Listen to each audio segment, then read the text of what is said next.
Allons droit au but. Numéro 10. Les trous. Imagine regarder une simple éponge de cuisine. Rien de plus banal, non? Et pourtant, ton cerveau peut décider de transformer ça en un cauchemar digne d'un film de Cronenberg. Bienvenue dans la trypophobie, cette réaction chelou où des trous rapprochés, comme ceux d'un nid d'abeille, d'un lotus séché ou d'une mousse, déclenchent un malaise profond, parfois jusqu'à la panique. Scientifiquement, ce n'est pas vraiment reconnu comme une phobie officielle. Mais ton cerveau, lui, s'en fiche complètement des manuels de psy. Il associe ces motifs répétitifs à des images de maladies de peau, de parasites ou de plaies infectées. En gros, ton système nerveux appuie sur le bouton rouge alerte danger alors que tu regardes juste un cappuccino mousseux. Le pire, c'est que cette horreur est partagée par beaucoup de gens. Et non, ce n'est pas juste dans ta tête. Enfin si, mais pas que. Des chercheurs pensent donc que c'est un résidu évolutif. Ton cerveau aurait appris à repérer ce genre de forme pour éviter les champignons vénéneux ou les animaux infestés. Bref, la prochaine fois que tu regardes un nid d'abeilles et que tu frissonnes, rappelle-toi que c'est ton cerveau qui rejoue son vieux film d'horreur préhistorique. Numéro 9, le silence absolu. On rêve tous d'un peu de calme. Mais imagine-toi enfermé dans une chambre vide, l'endroit le plus silencieux du monde. Au début, ça paraît reposant. Puis, très vite, l'horreur commence. Ton cerveau, privé de son extérieur, se met à amplifier les bruits internes. Battement de ton cœur, circulation du sang, gargouillis d'estomac, parfois même le frottement de tes articulations. En quelques minutes, tu entends ton corps comme une vieille machine rouillée qui grince de partout. Certaines personnes deviennent complètement désorientées, incapables de tenir plus de 30 minutes. Le record, c'est environ 45 minutes avant que la personne supplie de sortir. Pourquoi? Parce que ton cerveau déteste le vide sensoriel. En l'absence de bruits normaux, il en invente. Tu entends alors des chuchotements, des pas, voire des sons qui n'existent pas. Ton propre esprit devient la BO d'un film d'horreur psychologique. Donc non, le silence total n'est pas apaisant. C'est un piège où ton cerveau décide de transformer ta tranquillité en un cauchemar auditif. Numéro 8. Le miroir dans le noir. Tout le monde a déjà eu ce moment bizarre. Tu passes devant ton miroir la nuit, tu jettes un coup d'œil rapide et soudain, ton propre reflet te paraît étranger. Tu sais que c'est toi, mais quelque chose cloche. Bienvenue dans le phénomène de la dissociation du reflet. Ton cerveau adore reconnaître les visages, mais dans l'obscurité, il galère. L'éclairage faible, les ombres et la fatigue brouillent les signaux visuels. Résultat, ton système de reconnaissance faciale bug. Il superpose ton vrai visage avec des visages fantômes, créés de toutes pièces par ton imagination. Des chercheurs ont même montré qu'en fixant son reflet dans une lumière tamisée pendant quelques minutes, la majorité des gens finissent par voir un autre visage, parfois monstrueux, parfois étrangement familier. Bref, ton miroir devient une sorte de portail d'horreur psychologique, et ce n'est pas surnaturel. Numéro 7, les ombres familières. Tu es tranquille chez toi, lumière tamisée, et hop, tu crois voir quelqu'un passer dans ton champ de vision. Tu sursautes, mais il n'y a personne.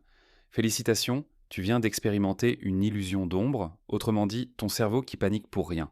Ce bug est lié à ton système visuel périphérique, celui qui te permet de capter les mouvements sur les côtés, histoire de détecter un prédateur. Le problème, c'est que ce système est hypersensible et un peu con. Il prend un rideau qui bouge avec le vent et te vend ça comme un intrus prêt à t'égorger. Scientifiquement, c'est logique. Ton cerveau préfère fausse alerte plutôt que se faire bouffer. Mais dans ta chambre à 3 heures du matin, ça donne juste une ambiance film d'horreur gratos. Et si tu te demandes pourquoi c'est toujours, quand tu es seul et fatigué, c'est parce que ton cortex visuel fatigue plus vite que ta paranoïa. Numéro 6, le noir total. Tu te dis sûrement que l'obscurité, c'est juste l'absence de lumière. Faux. Pour ton cerveau, le noir total, c'est une invitation à tout inventer. Mets-toi dans une pièce sans aucune source lumineuse. Après quelques minutes, ton esprit commence à projeter des formes, des silhouettes, parfois même des visages. C'est un phénomène normal. Tes yeux envoient du bruit visuel à ton cerveau. Et comme ton cortex déteste le vide, il remplit les trous avec ce qu'il connaît le mieux, des figures humaines. Parce que oui, ton cerveau est obsédé par les visages. Résultat, dans le noir, tu n'es jamais seul. Tu es accompagné par un casting d'hallucinations made in ton subconscient. Certaines personnes, dans des expériences de privation sensorielle, ont rapporté voir des ombres bouger, des créatures rampantes ou même sentir une présence. En vrai, il n'y a rien. Mais ton cerveau préfère te coller un monstre imaginaire plutôt que d'admettre qu'il n'a rien à traiter. Comme si ton esprit disait « Tiens, un cadeau, un petit traumatisme gratos pour la route ». Numéro 5. Les bruits de la maison. Ton appart, c'est censé être ton sanctuaire. Mais la nuit, chaque craquement de parquet, chaque goutte d'eau qui tombe, chaque petit grincement se transforme en bande-son de film d'horreur. En réalité, ces sons sont parfaitement normaux. Le bois se dilate, les canalisations bougent, l'air circule. Mais ton cerveau, lui, a un gros bug d'interprétation. Il entend un bruit soudain dans le silence, et son premier réflexe n'est pas « Oh, c'est le chauffage ». Non. Son réflexe, c'est « Il y a un psychopathe dans le couloir avec une hache ». Et ce n'est pas seulement de la parano, c'est un mécanisme de survie. Ton cerveau a évolué pour réagir aux sons imprévus. Dans la nature, un craquement pouvait être un prédateur. Aujourd'hui, c'est juste ta vieille tuyauterie, mais ton système d'alerte n'a pas reçu la mise à jour. Résultat, ton appart devient une maison hantée, ton lit se transforme en bunker, et tu fais semblant de dormir comme si ignorer le problème allait repousser le monstre imaginaire. Spoiler, tu finis juste à scroller TikTok jusqu'à 4 heures du matin pour oublier. Numéro 4. Les sensations fantômes. Tu es tranquillement allongé et soudain, tu as l'impression qu'un insecte grimpe sur ta peau. Tu sursautes, tu tapes, tu vérifies, rien. Bienvenue dans le monde flippant des sensations fantômes. Ton système nerveux est bourré de capteurs qui envoient en permanence des signaux. Mais parfois, il envoie des messages corrompus. Résultat, tu sens quelque chose qui n'existe pas. Comme quand tu crois qu'un moustique t'a piqué alors qu'il n'y a aucun moustique. C'est encore pire pour les gens amputés. Beaucoup ressentent des démangeaisons ou même des douleurs dans un membre qui n'existe plus. Leur cerveau refuse d'admettre la perte, alors ils continuent d'envoyer des signaux comme si la jambe ou le bras étaient toujours là. Et toi, sans en arriver à ce niveau extrême, tu expérimentes une version light de ce bug. Ton cerveau confond un petit frottement de vêtements, un courant d'air ou même un spasme musculaire et te balance l'alerte. Attention, bestiole en approche. En gros, c'est comme si ton système nerveux avait installé un logiciel antivirus trop zélé. Et toi, tu finis par claquer ta cuisse en pleine nuit comme un fou, alors que tu étais juste victime d'une mauvaise connexion neuronale. Numéro 3. Les bruits fantômes du téléphone. Ton portable est posé à côté de toi. Tu jurerais qu'il a vibré. Tu le prends, rien. Tu attends. Encore une vibration imaginaire. Bravo, tu viens de rencontrer le phénomène du syndrome de la vibration fantôme.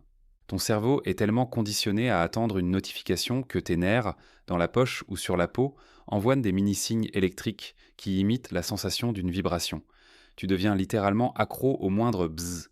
Le plus terrifiant, ce n'est pas rare. Des études montrent que plus de 80% des utilisateurs de smartphones ont déjà ressenti ce bug. Ton cerveau, en manque de dopamine, préfère créer une illusion plutôt que de rester en attente. Comme un junkie qui hallucine sa dose. Et quand ça se produit la nuit, dans le silence, c'est encore pire.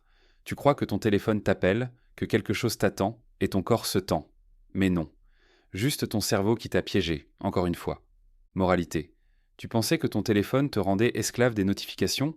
En vrai, ton cerveau est juste ton dealer de dopamine et la notif, c'est ta dose. Numéro 2, le sommeil qui te paralyse.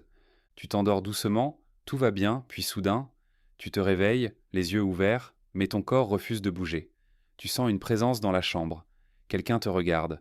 Tu voudrais crier, mais ta bouche reste fermée. Bienvenue dans la paralysie du sommeil.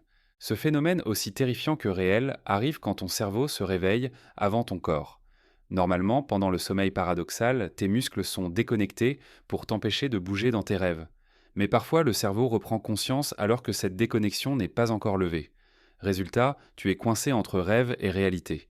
Et comme si ça ne suffisait pas, ton cerveau adore ajouter une petite touche de film d'horreur, hallucination auditive ou visuelle, des ombres au coin de la pièce, une silhouette assise sur ta poitrine, des murmures dans ton oreille. Rien n'est réel, mais ton corps y croit dur comme fer. C'est tellement universel que presque toutes les cultures ont inventé des légendes autour de ça, les démons de la nuit, la sorcière qui s'assoit sur ta poitrine, les visiteurs nocturnes. Numéro 1, le cerveau qui invente des visages. Tu regardes un vieux rideau, un motif de carrelage ou les nuages, et là, tu vois un visage. Des yeux, une bouche, un nez. Tu sais que ce n'est pas vrai, mais impossible de ne pas le voir. C'est la pareidolie, le super pouvoir flippant de ton cerveau qui transforme des formes banales en têtes humaines. Pourquoi ? Parce que ton cerveau est obsédé par la reconnaissance des visages. C'est vital. Repérer un visage rapidement signifiait survie dans le passé. Le souci, c'est que ce programme est tellement sensible qu'il voit des visages partout. Dans le pain grillé, dans les murs, dans la lune. Et parfois, ces visages ne sont pas mignons. Ton imagination fait le reste. Et soudain, ton rideau te fixe avec des yeux vides. Le plus fou, c'est que ce n'est pas seulement une illusion visuelle. Certaines personnes jurent avoir ressenti que ces visages les observaient vraiment. Autrement dit, ton cerveau n'invente pas seulement des formes, il leur donne une présence. Un peu comme si ton subconscient s'amusait à recruter des monstres pour décorer ton salon. En clair, là où il n'y a que du tissu ou du plâtre, ton esprit préfère voir une entité, juste pour pimenter ta soirée. Merci le cerveau. C'est tout pour aujourd'hui, je ferai d'autres vidéos de ce type. Abonne-toi pour ne pas les manquer.